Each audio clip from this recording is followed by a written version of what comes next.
S Rádiom Slovensko po Európskej únii. Poďte sa s nami teraz pozrieť do kráľovstva hazardu, na miesto, kde sa z chudákov stávajú milionári a z milionárov chudáci.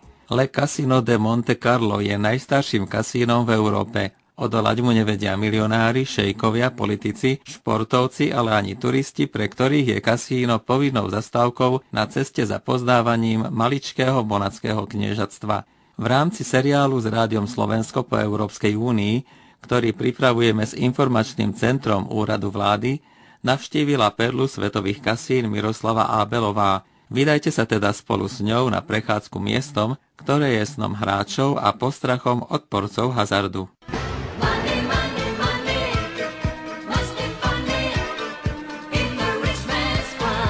Tento známy hit švédskej skupiny ABBA mi prišiel na keď som prekročila prah legendárneho kasína Le Casino de Monte Carlo. Keď vôjdete do tejto nádhernej a vznešene pôsobiacej budovy a nemáte momentálne vo vrecku aspoň niekoľko tisícok eur a vonku zaparkovanú limuzínu, budete sa právom cítiť trochu ako chudobný príbuzný. Aspoň ja som sa tak cítila. Prvé, čo vám totiž vrazí do očí, je všade prítomný luxus. Monacké kasíno je vlastne luxus sám o sebe. Mäkké koberce, obrovské kryštálové lustre, zlatom zdobené steny, nábytok z drahého dreva, to všetko v pôvabnom štýle obdobia Belle Époque. Najstaršia v kasíne je akási vstupná miestnosť s reštauráciou a kaviarničkou, ktorá vedie do hlavného hracieho salónu. Práve v nej ma privítal PR manažér kasína Michel Marchés, žoviálny 50-tník nahodený v smokingu, ktorý mi hneď oznámil, že táto vstupná miestnosť bola kedysi jedinou hracou salou v kasíne a hrávalo sa v nej od roku 1863. Michel Marchés ma hneď zobral do hlavnej hracej sály s názvom Salon Európa, kde už pri stoloch sedelo niekoľko desiatok hráčov, zopár zvedavcov pozorovateľov a dodal, že najrušnejšie je tu samozrejme v noci. V tejto miestnosti máme 6 stolov s európskou ruletou, potom 5 stolov na blackjack, 2 stoly pre punto banko a 1 stôl pre poker. Najnižší vklad pre ruletu je 5 eur a maximálny 2000. V blackjacku je to najmenej 25 eur a maximálne 20 000 a v punto banko je najmenší vklad 50 eur a maximálny 30 000 eur. Najväčšiu prehru sme tu mali pred 3 mesiacmi a to bolo, keď hráč prehral 5 miliónov eur za menej ako 3 hodiny. Nad touto sumou prevraciam panenky a prechádzame okolo miestnosti Salle des Amériques s 250 hracími automatmi.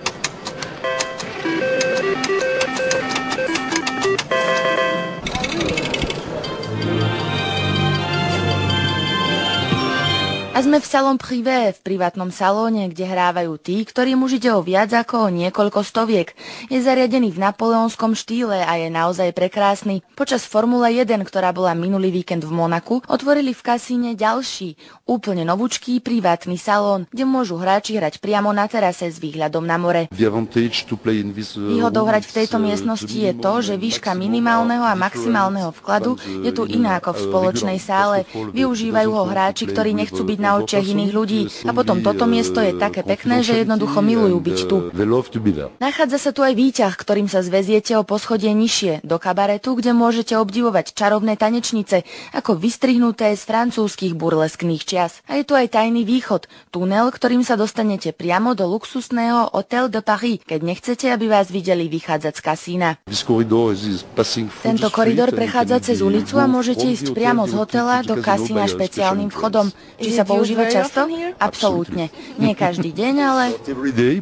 Pýtala som sa aj na klebety o známych ľuďoch, ktorí tu chodia míňať nemalé peniaze, no z diplomata Michela Marchésa sa mi konkrétne mená slávnych gamblerov nepodarilo vytiahnuť. Nuž na súkromí a diskrétnosti si v kasíne naozaj zakladajú. Mimochodom je tu zakázané fotografovať, nakrúcať či nahrávať, aby ste neznervózňovali hráčov. Keďže som vám však chcela priniesť aspoň náznak toho, ako to počas hry vyzerá, porušila som nenápadne pravidlá. V kasíne môže hrať každý, kto má 18 rokov a samozrejme nejaké peniaze, ktoré si zamení za žetóny. Vlastne úplne každý nie. Monačania si v tomto kasíne nezahrajú, zakazuje im to totiž ústava. Prečo? To mi vysvetlila moja monacká sprievodkyňa, pôvodom Slovenka, bývalá manželka monackého predsedu parlamentu Stefana Valeriho, Tatiana Paracková. V minulosti Monakčania hrávali, mali veľké pokušenie tiež hrávať a prichádzali o veľké peniaze. Niekedy sa to aj končilo veľmi dramaticky. dramaticky, že si siahli na život, tak sa parlament rozhodol, že jednoducho to zakážu a odtedy nemôžu hrať Monakčania. No a aby som nezabudla, na tomto Nobel mieste by ste mali mať aj Nobel oblečenie. Ak nie Nobel, aspoň slušné. Takže zabudnite na džínsy alebo krátke nohavice. Pokiaľ ide o dress code, cez deň je to klasické slušné oblečenie, večer je to sako a kravata. A dámy sú krásne stále, ale nie, na večer sú dlhé šaty naozaj pekné. Končíme našu prechádzku kasínom a sadáme si do reštaurácie, o ktorej som vám hovorila na začiatku. Pýtam sa Michela Marchéza, ako sa starajú o VIP zákazníkov. Aby VIP hráči prišli do Monte Carla, vieme im zabezpečiť lietadlo, počas pobytu majú k dispozícii limuzínu, taktiež hotelový apartmán, reštauráciu, oddychový stan v plážovom klube. To, čo robíme, je, že sa staráme o celý pobyt našich klientov v našich zariadeniach. Money, môžu si zaspievať milionári, ktorí kasíno opúšťajú so niečo chudobnejším bankovým kontom. Peniaze môžu byť vo svete bohatých milovníkov hazardu naozaj zábavné, presne tak, ako v úvode spievala ABBA. Ja som však tú svoju 20 eurovku radšej minula na niečo iné.